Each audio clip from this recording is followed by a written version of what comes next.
Ayan, hello po, magandang umaga, magandang gabi 'no. Kung nasaan panig man tayo ng mundo, sana po ay, nasa mabuti kayong kalagayan na sa pagpapanood ninyo ng reading na ito. Ayan po, tignan natin. Ayan, meron tayong The Lovers, okey po, tignan pa natin. Uy, meron tayong The Tower, meron tayo ditong King of Wands, ayan. Salamat po sa mga nagpa-schedule para bukas ha. Maraming salamat po sa inyo. Huwebes, ayan, kung sino pa po ang gusto magpa-schedule, pwede po tayo ng umaga at saka gabi po ha. Hindi lang po pwede sa hapon, ayan, kasi tayo may pupuntahan. Okay po, tayo may pupuntahan po. Aalis tayo ng hapon, kaya pwede po tayo ng gabi, ayan, at umaga. Ayan ha, kung sino po may gusto. Pakiclick nyo lang yung link, nandiyan po sa comment section. Ayan. Ako lang po ang naglalagay dyan, kaya ako rin ang inyong makakausap. At sa inyong mga order po ha, kung sino rin na may gustong umorder, ayan. Mag-order na kayo. Tignan pa nga natin.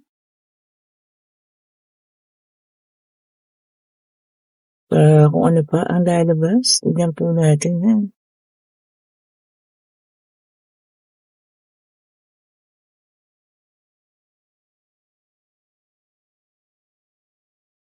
Parang medyo may kalungkutan ng mga baraha ngayon ha. Bakit kaya? Hindi kagaya kahapon, ano? Talagang nagtatalo na. Mhm.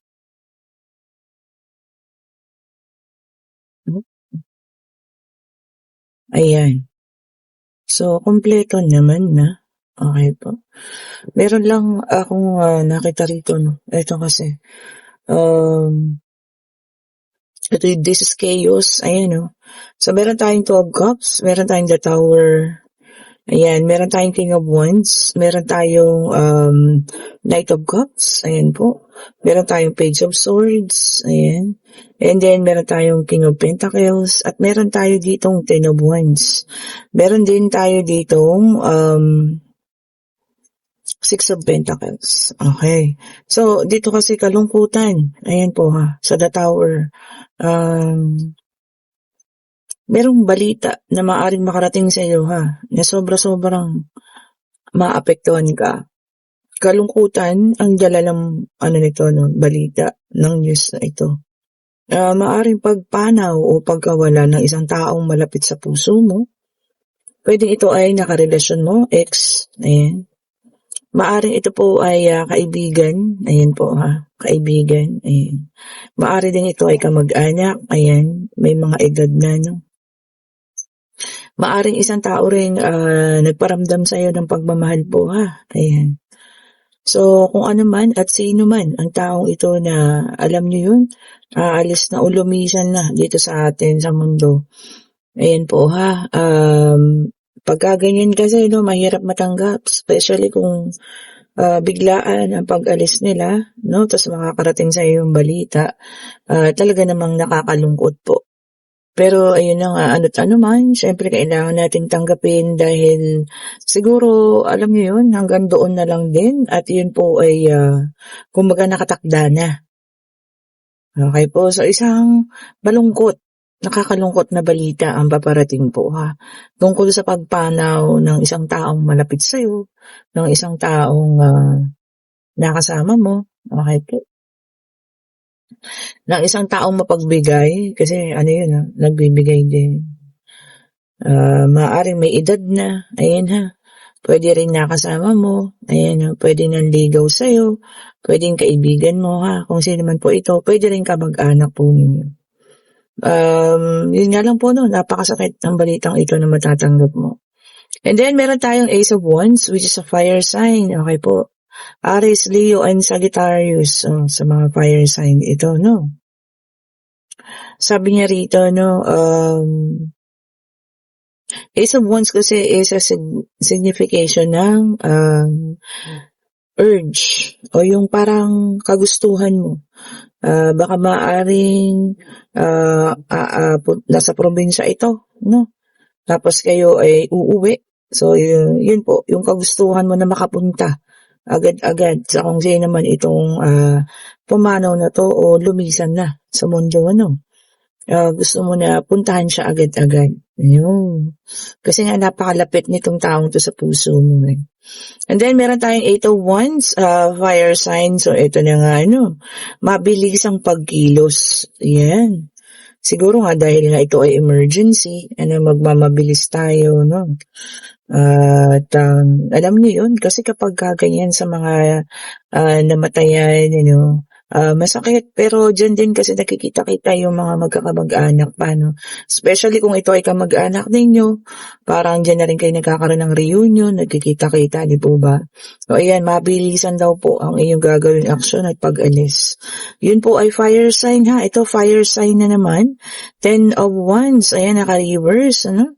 Aries, Leo, and Sagittarius ha, puro fire sign po ito. And then sabi niya rito no, ikaw lahat yung magdedesisyon, ayan. Kumbaga, bibilisan mo yung aksyon. Kasi nga, syempre, pagka ganong emergency, kailangan talaga bilisan natin ang pag-aksyon, ano. No, kung sino man po sa inyo yung nakaka-resonate dito, no, nakakalungkot lang kasi katatapos lang ng mahal na araw, no? Tapos ngayon, may ganitong mga pangyayari na mga balita, ano. Ayun po, nasa sa inyo ha, ang pag-travel, mag-ingat po kung malayo-layo. Yan, kung malapit naman, ganun din, ano.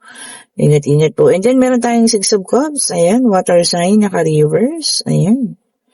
Oh, ito raw po ay isa rin sa ano ninyo ha, person ninyo from the past. Oh, siguro mga dating kakilala, ayan, kaklase, kung sino man, mga kabatch, to.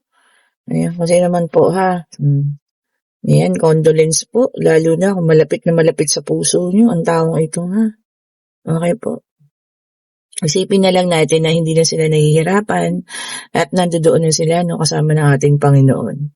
And then, meron tayong 4 of Cups. Ayan, water sign. Ayan po ha. Ito, this is an apathy card. Ayan. Meron ditong taong nabobore. Ayan. Nababagot. Tapos, meron din tao ditong may pagsisisi. Ayan. Meron ding nag-assessment, kumaga pinag-iisipan kung ano yung mga nangyari sa buhay, kung ano yung mga hindi maganda, kung bakit nagkaganon, Puro pag-iisip ang nangyayari, Kung pinaplano niya, yung mga susunod na pangyayari sa kanyang buhay. Okay, kung kayo man yan water sign, Cancer, Scorpio, and Pisces.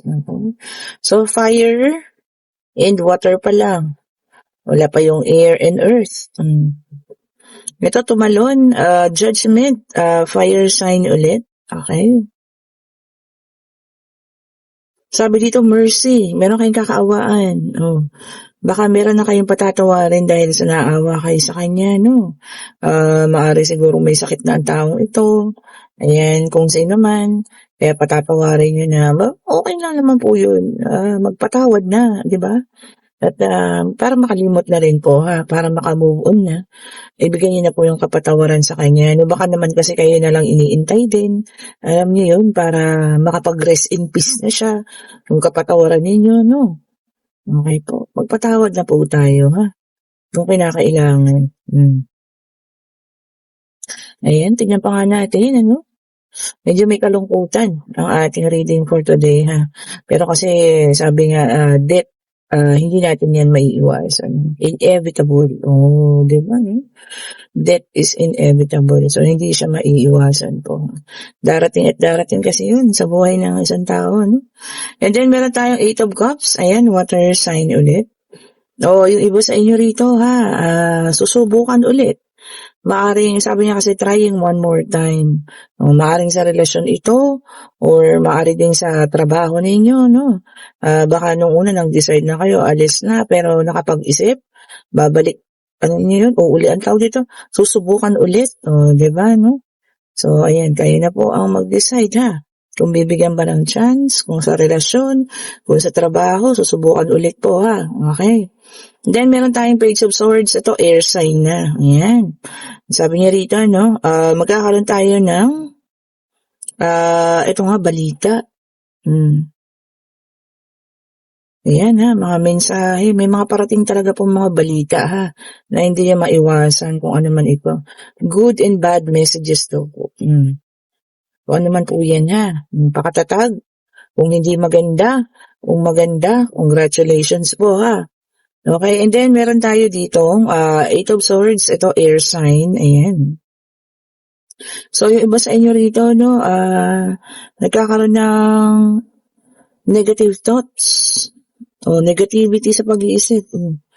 Ano yan? Para saan po ha? Sabi ko nga sa inyo, negativity attracts negativity ha, while positivity attracts positivity po. Okay? So, positive lang tayo lagi po ha. At eto na. Bumagsak na isang bagsakan. Okay, tingnan natin ha. Eto muna tayo. Ayan. So, meron tayong Six of Swords. Ayan, air sign. Ayan. Sabi rito ha, releasing baggage. Ayan ha. Yung mga lahat ng pabigat sa buhay. Alisin na raw. Tama lang po yun ha. Ito yung sumunod na nagbagsak. So, meron tayong Angel Temperance, which is a fire sign. Ayan. Patient. Pasensya. Patience po. Hindi pala patient. Patient, pasyente. Ayan, patience. Habaan ng pasensya po ha. Baka masusubok. Ang inyong pasensya. So, habaan po iyan. At ito na yung last. Ayan, Nine of Pentacles. Napakaganda. Fruits of labor, ayan. Ayan, plenty of financial stability, maraming parating ha. Ito yung plenty. Ayan, dito tayo, this is a good news, no? Yan na lang po ang ating, tawag dyan, saluhin. Ang mga financial stability po, ano paparating. And kung kayo yung nasa situational reading na isang balita, ang ikagugulat ninyo, no? Maaring pagpanaw ng isang kilala ninyo, dati niyong minahal or mahal niyo sa buhay, kamag-anak, kaibigan, dating kakilala, ayan, nakaka-apekto pa rin po siya sa inyo, no?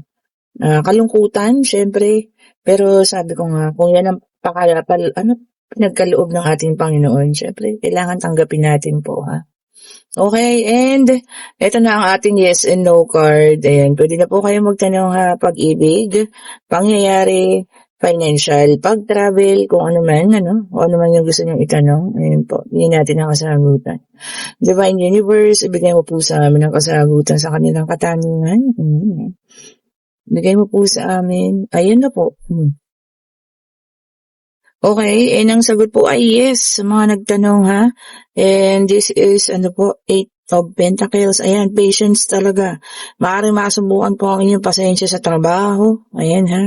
Kasi nagtatrabaho ito, no? Baka merong, alam niyo yun, yung mga feeling boss. Ayan, bossy-bossy. Tapos kayo yung pinagtatrabaho samantalang sila, pa-easy-easy lang. Ayan. Masusubukan po yung pasensya ninyo, ha? Okay po. And kung nagugustuhan nyo ating reading, pa-like, pa-share, pa-subscribe, and hit the notification bell para lagi po kayong updated sa mga bagong videos na nire-release natin. And kung gusto nyo po ng private reading, ayan, mag-chat na po kayo sa akin, ha? Para bukas po, bigyan ko kayo ng schedule for tomorrow, Thursday, ayan po. And i-click nyo na lang po yung link. Ako po yung makakausap ninyo, ha? Ako lang din po naglalagay niyan. And kung gusto yung umorder ng ating mga pampaswerte, para sa pag-ibig, para sa pangkaperahan, para sa kalusugan, ayan po ha, i-chat nyo lang ako para malaman ninyo ang mga, bracelet natin, Thank you so much for watching po. Happy Wednesday. Ayan. Yan, sana po ay nasa maayos kayo at ingat po kayo lahat sa pag-uwi, ha? Paabangan niyo po ang ating second reading. Bye-bye po.